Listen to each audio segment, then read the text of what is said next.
नमस्कार, आप सभी का स्वागत है यूथ अध्ययन के चैनल पे। साथियों, एक बार फिर से मैं आप सभी के बीच एसपीटेट जून 2026 के लिए जीके का पार्ट 54 लेके आ चुका हूँ। पार्ट 54 का जो पहला क्वेश्चन है कि टॉस नदी किसकी सहायक है। तो अगर बात करें टॉस नदी की, तो टॉस नदी आपकी यमुना नदी की सहायक नदी है। ऑप्शन नंबर सी यहाँ पे बिल्कुल सही हो जाएगा। अच्छा, टॉस आपकी यमुना की सहायक है। टॉस नदी जो आपकी किन दो नदियों से मिलकर बनी है। तो अगर बात करें टॉस की, तो टॉस नदी दो नदियों से मिलकर बनी है। एक है आपका रूपिन और दूसरी आपकी सुपिन। तो रूपिन और सुपिन नदियाँ दोनों की दोनों कहाँ पे मिलती है। तो रूपिन और सुपिन आपकी नेतवार में मिलती है और इसी नेतवार में एक नदी का निर्माण होता है, वो है आपकी टॉस नदी। साथियों, बात करें आपकी टॉस नदी की, तो टॉस नदी आपके खोदर माजरी या सहस्त्रधारा एक जगह है, वहाँ पर यमुना नदी में मिलती है। ये बात आपको डिटेल से याद रखना है और ये सारी की सारी क्वेश्चन बहुत बहुत इंपॉर्टेंट है, परीक्षाओं में पूछे जाते हैं। उसी प्रकार एक बार क्वेश्चन पूछा गया था कि जो पब्बर नदी है वो किसकी सहायक है। तो पब्बर नदी आपकी टॉस नदी की सहायक नदी है। ये बात आपको डिटेल से याद रखना है। ये क्वेश्चन कई बार परीक्षाओं में पूछे गए हैं। साथियों, एक बार क्वेश्चन पूछने वाले ने क्वेश्चन पूछ लिया था कि यमुना नदी हिमाचल प्रदेश के किस जिले में बहती है। तो अगर बात करें यमुना नदी की, तो यमुना नदी हिमाचल प्रदेश के सिर्फ सिरमौर जिले में बहती है। ये बात आपको डिटेल से याद रखनी है। और हिमाचल प्रदेश का जो पांवटा साहिब शहर है, सिरमौर में जो एक शहर पड़ता है पांवटा साहिब, ये पांवटा साहिब शहर किस नदी के पास है। तो ये आपका यमुना नदी के पास है। ये बात आपको डिटेल से याद रखनी। साथियों, अगर आप भी तैयारी कर रहे हैं एचपी टेट जून 2026 की, तो आप हमारे साथ जुड़ सकते हैं मात्र और मात्र 499 रुपीज़ मंथ में। हम देंगे आपको 499 रुपीज़ मंथ में लाइव प्लस रिकॉर्डेड क्लासेस। जो क्लास लाइव होगी उस क्लासेस को आप आराम से रिकॉर्डेड देख सकते हैं। अगर आप हमारे बैच के साथ जुड़ना चाहते हैं तो आप 7876145409 इस नंबर पे कांटेक्ट करके हमारे बैच का हिस्सा बन सकते हैं। साथियों, एक बार क्वेश्चन पूछने वाले ने क्वेश्चन क्या पूछ लिया था। क्वेश्चन पूछने वाले ने क्वेश्चन पूछ लिया था कि आंध्रा नदी किसकी सहायक है। तो आंध्रा भी आपकी यमुना की ही सहायक है। ये सारे के सारे क्वेश्चन बहुत बहुत इंपॉर्टेंट है। साथियों, ऑप्शन में दिया है सतलुज। सतलुज हिमाचल प्रदेश की सबसे लंबी नदी है। इसकी लंबाई 320 किलोमीटर के आसपास है। ये क्वेश्चन मोस्ट इंपॉर्टेंट, और नदियों से अक्सर हम क्वेश्चन पढ़ते रहते हैं। तो अगले क्वेश्चन की ओर बढ़ते हैं। अगला क्वेश्चन है, the sun temple of Himachal Pradesh is situated in which place. Himachal Pradesh का सूर्य मंदिर कहाँ स्थित है। तो हिमाचल प्रदेश में जो सूर्य मंदिर है वो आपकी शिमला के नीरथ में स्थित है। ऑप्शन नंबर सी यहाँ पे बिल्कुल सही हो जाएगा। देखिए, हिमाचल प्रदेश में जो सूर्य मंदिर है वो आपका नीरथ में है। देखिए, सूर्य देवता को समर्पित है और हिमाचल प्रदेश का एकमात्र ये सूर्य मंदिर है। ये बात आपको डिटेल से याद रखना है। बहुत बहुत भारी क्वेश्चन परीक्षा में पूछा गया है। शिमला में ही आपका बहुत सारे मंदिर है। शिमला में आपका तारा देवी मंदिर है, जो कि अष्ट धातु की 18 भुजाओं वाली प्रतिमा से बना है। तो अष्ट धातु की मूर्ति है और कितनी भुजाएं हैं तारा देवी माता में, तो 18 भुजाओं वाली माता है तारा देवी माता। ये बात आपको डिटेल से याद रखना है और ये माँ तारा देवी को समर्पित है। और इसका जो निर्माण है, तारा देवी मंदिर का जो निर्माण है, वो क्योंथल के राजा बलवीर सेन के द्वारा करवाया गया। तो बलवीर सेन क्योंथल के राजा थे और उन्हीं के द्वारा यहाँ पे तारा देवी मंदिर का निर्माण करवाया गया। उसी प्रकार शिमला जिले में एक मंदिर और है, भीमा काली मंदिर। बात करें भीमा काली मंदिर की, तो भीमा काली मंदिर शिमला के सरहान में है। शिमला में है और शिमला में भी कहाँ पर, सरहान में आपका भीमा काली मंदिर है। और सरहान वही जिसको इसका प्राचीन नाम क्या है, शोणितपुर। कई बार पूछा गया है कि सरहान का पुराना नाम क्या है। तो शोणितपुर के नाम से सरहान को पुराने समय में जाना जाता था। अच्छा, जाखू मंदिर भी आपका शिमला में है, जो कि शिमला के जाखू में स्थित है। साथियों, ये भगवान बजरंगबली हनुमान जी को समर्पित है, जहाँ पर 108 फुट की ऊंची मूर्ति यहाँ बनाई गई है। उसी प्रकार यहाँ पे कालीबाड़ी मंदिर भी है। कालीबाड़ी मंदिर को श्यामला माता के नाम से भी जाना जाता है, या श्यामला माता। तो श्यामला माता या कालीबाड़ी मंदिर भी आपका शिमला में ही है। ये सारे मंदिर आपको याद रखने। संकट मोचन मंदिर बहुत बहुत इम्पॉर्टेंट है। जो संकट मोचन मंदिर है वो कहाँ पर है, तो संकट मोचन मंदिर जो है वो 1926 ईस्वी में बनाया था। तो नैनीताल के जो बाबा नीम करोली है, तो नीम करोली जो बाबा है उनके द्वारा यहाँ पे ये मंदिर बनाया गया था, जो कि भगवान हनुमान भगवान को समर्पित है और तारा देवी मंदिर के पास ही पड़ता है संकट मोचन मंदिर। एक बार क्वेश्चन पूछने वाले ने क्वेश्चन पूछ लिया था कि गायत्री मंदिर हिमाचल प्रदेश के किस जिले में है। तो गायत्री मंदिर हिमाचल प्रदेश के गायत्री मंदिर जो है वो कहाँ पर है, हिमाचल प्रदेश के सिरमौर के रेणुका में आपका गायत्री मंदिर है। ये बात आपको डिटेल से याद रखना है। और जो गायत्री मंदिर जो हिमाचल प्रदेश का है, जो कि बहुत ज़्यादा फेमस है, वो बनाया था परायानंद ब्रह्मचारी। तो गायत्री मंदिर जो रेणुका में बनाया गया था, उसका निर्माण कराया था परायानंद ब्रह्मचारी जी ने। एक बार क्वेश्चन पूछने वाले ने क्वेश्चन पूछ लिया था कि शिरगुल मंदिर हिमाचल प्रदेश में कहाँ पर है। तो शिरगुल मंदिर हिमाचल प्रदेश के चूड़धार में स्थित है और यहाँ पर भगवान शिरगुल महाराज की पूजा भी सिरमौर जिले में ही की जाती है। क्वेश्चन पूछने वाले ने क्वेश्चन पूछ लिया था कि जगन्नाथ मंदिर कहाँ पर है। तो जगन्नाथ मंदिर आपका सिरमौर के नाहन में है, सिरमौर जिले में है। और एक बार क्वेश्चन पूछा था कि इसको कब बनाया। तो इस मंदिर का निर्माण 1681 ईस्वी में सिरमौर के राजा बुद्ध प्रकाश किसने करवाया था। तो जो 2 जिलों के मंदिर मैं आपको आज बता रहा हूँ। तो 1681 में आपका बुद्ध प्रकाश ने सिरमौर के जगन्नाथ मंदिर का निर्माण करवाया था। ये बात आपको, और सावन के महीने में यहाँ पे द्वादशी मेला भी लगता है। उसी प्रकार आपका सिरमौर में ही एक मंदिर और है, त्रिलोकपुर मंदिर। त्रिलोकपुर मंदिर आपका त्रिलोकपुर में स्थित है और त्रिलोकपुर मंदिर का जो निर्माण है वो 1573 ईस्वी में दीप प्रकाश किसने करवाया था। दीप प्रकाश ने 1573 में त्रिलोकपुर मंदिर का निर्माण करवाया था, जो कि माँ बाला सुंदरी को समर्पित है। बाला सुंदरी माता या त्रिलोकपुर मंदिर एक ही बात है। इनको बाला सुंदरी माता या त्रिलोकपुर वाली माता को 84 घंटियों वाली देवी, कई बार क्वेश्चन पूछा गया है कि 84 घंटियों वाली देवी किन माता को कहा जाता है। तो जो बाला सुंदरी माता है, इनको 84 घंटियों वाली देवी भी कहा जाता है। एक बार क्वेश्चन पूछने वाले ने क्वेश्चन पूछा था कि हिमाचल प्रदेश के कहाँ पर आपका रामकुंडी मंदिर स्थित है। तो रामकुंडी मंदिर भी आपका नाहन में स्थित है। एक बार क्वेश्चन पूछा गया था कि आपका बहुत बहुत इम्पॉर्टेंट है कि आपका सिरमौर जिले में दई साई मंदिर कहाँ पर है। तो दई साई मंदिर आपका कहाँ पर है। दई साई मंदिर आपका सिरमौर की पांवटा साहिब में है। तो ये सारे मंदिर आपको डिटेल से याद रखने हैं। चलिए जी अगले क्वेश्चन की ओर बढ़ते हैं। अगला क्वेश्चन है कि हिमाचल प्रदेश स्कूल शिक्षा बोर्ड की स्थापना कब हुई।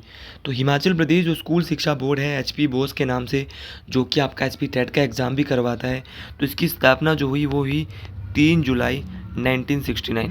तो 3 जुलाई 1969 को आपके हिमाचल प्रदेश स्कूल शिक्षा बोर्ड की स्थापना की गई।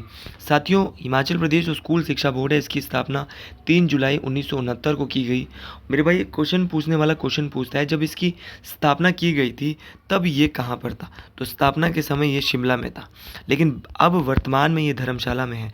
तो शिमला से धर्मशाला हिमाचल प्रदेश स्कूल शिक्षा बोर्ड कब स्थानांतरित इसको किया गया था। तो 1983 में, 1983 में इसको शिमला कहाँ से कहाँ के लिए, तो आपको याद रखना है 1983 में इसको स्थानांतरित किया गया था शिमला से धर्मशाला के लिए, और वर्तमान में ये धर्मशाला में ही कार्य कर रहा है। ये बात आपको डिटेल से याद रखना है। क्वेश्चन ये भी पूछा जा सकता है कि वर्तमान में हिमाचल प्रदेश जो स्कूल शिक्षा बोर्ड के हैं, उसके वर्तमान में अध्यक्ष कौन है। तो वर्तमान में हिमाचल प्रदेश स्कूल शिक्षा बोर्ड के अध्यक्ष है डॉक्टर राजेश शर्मा। तो वर्तमान अध्यक्ष कौन है, डॉक्टर राजेश शर्मा। तो डॉक्टर राजेश शर्मा कौन है, तो डॉक्टर राजेश शर्मा यहाँ पे हेड है, आपके अध्यक्ष है आपके हिमाचल प्रदेश स्कूल शिक्षा बोर्ड के, जिसकी स्थापना 1969 में हुई थी और 1983 में इसको ट्रांसफ़र करके धर्मशाला ले जाया गया। साथियों, संस्थानों की बात हो रही है और संस्थानों में मुझे याद आ रहा है आपका NIT संस्थान हमीरपुर के अणु में है, और अणु में है ये NIT को पहले REC क्या बोलते थे, पहले किसी ज़माने में REC के नाम से जाना जाता था। मेरे साथी, इसकी स्थापना जो REC है, REC का पूरा नाम था रीजनल इंजीनियरिंग कॉलेज। इसको रीजनल इंजीनियरिंग कॉलेज पहले बोलते थे, लेकिन इसकी स्थापना जो हुई थी रीजनल इंजीनियरिंग कॉलेज की, वो हुई थी 1986 में। तो क्वेश्चन ये भी आ सकता है कि रीजनल इंजीनियरिंग कॉलेज की स्थापना कब हुई, REC की, तो 1986 में। फिर क्वेश्चन आएगा कि REC जो है इसको NIT कब बनाया गया। तो तो REC को NIT बनाया गया था 2002 में। तो REC का नाम बदल के NIT जो किया गया वो आपका 2002 में किया गया था। तो NIT का पुराना नाम REC और REC का नया नाम NIT कब बदला? 2002 में। कहाँ पर है? हमीरपुर के अणु में है। मेरे पास कई बार क्वेश्चन पूछा जाता है जैसे कि आपका हिमाचल प्रदेश विश्वविद्यालय कि हिमाचल प्रदेश विश्वविद्यालय कहाँ पर है? तो शिमला की समर हिल में है। HPU की जो स्थापना हुई है ये भी क्वेश्चन पूछा गया 1970 में हुई है। इसके पहले जो उपकुलपति हैं वो डॉक्टर रामकरण सिंह या डॉक्टर RK सिंह है। ये बात आपको डिटेल से याद रखनी है। और इसने जो कार्य करना जो आरंभ किया था 1971 से कार्य करना शुरू किया था, ये बात बहुत बहुत इम्पॉर्टेंट है। अच्छा, क्वेश्चन पूछने वाले ने क्वेश्चन एक बार ये पूछ लिया था कि डॉक्टर यशवंत सिंह परमार वानिकी विश्वविद्यालय कहाँ पर है? तो डॉक्टर यशवंत सिंह परमार वानिकी विश्वविद्यालय आपका नौणी में है। और नौणी में कहाँ पर? तो नौणी सोलन में है। डॉक्टर YS परमार जो विश्वविद्यालय है उसकी स्थापना हुई थी 1985 में। ये बात आपको डिटेल से याद रखनी है। और जो डॉक्टर यशवंत सिंह परमार जो यूनिवर्सिटी है इसके जो अध्यक्ष है वो है MR ठाकुर। तो MR ठाकुर का नाम आपको ज़रूर बेहतरीन तरीके से याद रखना है। मेरे साथी, क्वेश्चन पूछने वाला क्वेश्चन क्या पूछता है? तो क्वेश्चन पूछने वाला क्वेश्चन पूछता है कि हिमाचल प्रदेश में कृषि विश्वविद्यालय की स्थापना कब हुई और उसका नाम क्या है? तो हिमाचल प्रदेश का जो कृषि विश्वविद्यालय है उसकी जो स्थापना हुई है वो हुई है 1978 में। 1978 में हिमाचल प्रदेश कृषि विश्वविद्यालय की स्थापना होती है जो कि पालमपुर के कांगड़ा में है। इसका पूर्ण नाम है चौधरी श्रवण कुमार कृषि विश्वविद्यालय। तो चौधरी श्रवण कुमार कृषि विश्वविद्यालय पालमपुर में है। और आपको डिटेल से याद रखना है, ये बहुत बहुत इम्पॉर्टेंट है। उसी प्रकार हिमाचल प्रदेश में सेंट्रल यूनिवर्सिटी केंद्रीय विश्वविद्यालय कब बना? तो यहाँ पे जो आपका हिमाचल प्रदेश का जो केंद्रीय विश्वविद्यालय है इसकी स्थापना हुई थी 2009 में।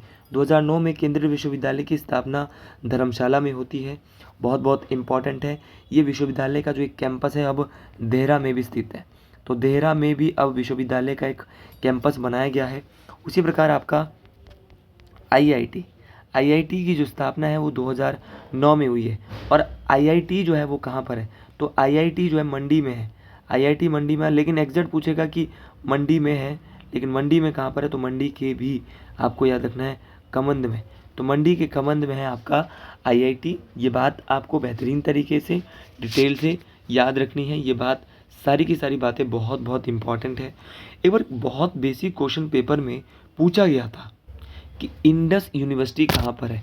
तो इंडस यूनिवर्सिटी आपका बाथू में, जो कि ऊना के हरोली में पड़ता है इंडस यूनिवर्सिटी। क्वेश्चन पूछने वाले ने क्वेश्चन पूछ लिया था कि आपका हिमाचल प्रदेश में आपका बहुत बहुत इम्पॉर्टेंट है भारा यूनिवर्सिटी कहाँ पर है?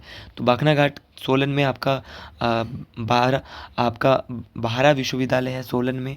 आपका कई बार पूछा गया आपका APG यूनिवर्सिटी, तो ये शोगी शिमला में है। अरनी विश्वविद्यालय आपका इंदौरा में है। बहुत बहुत इंपॉर्टेंट है, सारी प्राइवेट यूनिवर्सिटी है। महाराजा अग्रसेन जो कॉलेज ये आपका सोलन में है, बद्दी सोलन में है, ये भी याद रखना है। मानव भारती विश्वविद्यालय भी आपका सोलन में है। पिछले कुछ साल समय पहले ये भी थोड़ा चर्चा में था। तो ये सारे क्वेश्चन बहुत बहुत इंपॉर्टेंट है, परीक्षाओं में पूछे जाते हैं। चलिए जी अगले क्वेश्चन की ओर बढ़ते हैं। अगला क्वेश्चन है which one is the biggest natural lakes in Himachal Pradesh? Himachal Pradesh की सबसे बड़ी प्राकृतिक झील कौन सी है? तो हिमाचल प्रदेश की सबसे बड़ी प्राकृतिक झील आपकी रेणुका लेक है। ये बात आपको डिटेल से याद रखनी है। रेणुका झील हिमाचल प्रदेश के किस जिले में है? तो रेणुका झील हिमाचल प्रदेश के सिरमौर जिले में है। एक बार क्वेश्चन पूछने वाले ने क्वेश्चन पूछ लिया था सिरमौर जिले में तो है, लेकिन रेणुका झील की लंबाई कितनी है ये बताइए? तो रेणुका झील की लंबाई 2.5 किलोमीटर है। ये बात आपको डिटेल से याद रखनी है। क्वेश्चन पूछने वाले ने क्वेश्चन पूछ लिया था कि रेणुका झील की आकृति कैसी है? तो रेणुका झील की जो आकृति है वो सोई हुई स्त्री की तरह है। तो हिमाचल प्रदेश की कौन सी झील आपकी लैंड ऑफ स्लीपिंग वुमेन की तरह है, सोई हुई स्त्री की तरह है? तो वो है आपकी रेणुका झील। ये भी क्वेश्चन पूछा गया है। क्वेश्चन पूछा गया था कि माता रेणुका भगवान परशुराम की क्या लगती है? तो ये माता रेणुका जो है वो भगवान परशुराम की माता का संबंध है और भगवान परशुराम इनके पुत्र है। अच्छा, भारत की सबसे छोटी रामसर साइट कौन सी है? तो भारत की सबसे छोटी रामसर साइट भी रेणुका झील है। ये बात भी आपको डिटेल से मोस्ट इम्पॉर्टेंट तरीके से याद रखनी है। सारे के सारे क्वेश्चन बहुत बहुत इंपॉर्टेंट है, परीक्षाओं में पूछे जाते हैं। उसी प्रकार आपका गोविंद सागर झील। गोविंद सागर झील हिमाचल प्रदेश की सबसे बड़ी कृत्रिम होता है जो मानव के द्वारा बनाई जाती है। हिमाचल प्रदेश की सबसे बड़ी आर्टिफिशियल, सबसे बड़ी मानव निर्मित या सबसे बड़ी कृत्रिम झील है। और ये किस जिले में है? तो गोविंद सागर झील आपके हिमाचल प्रदेश के बिलासपुर जिले में है। मेरे दोस्त ये हिमाचल प्रदेश के बिलासपुर जिले में है। चलो ये बात मान ली, लेकिन क्वेश्चन पूछने वाला क्वेश्चन क्या पूछता है?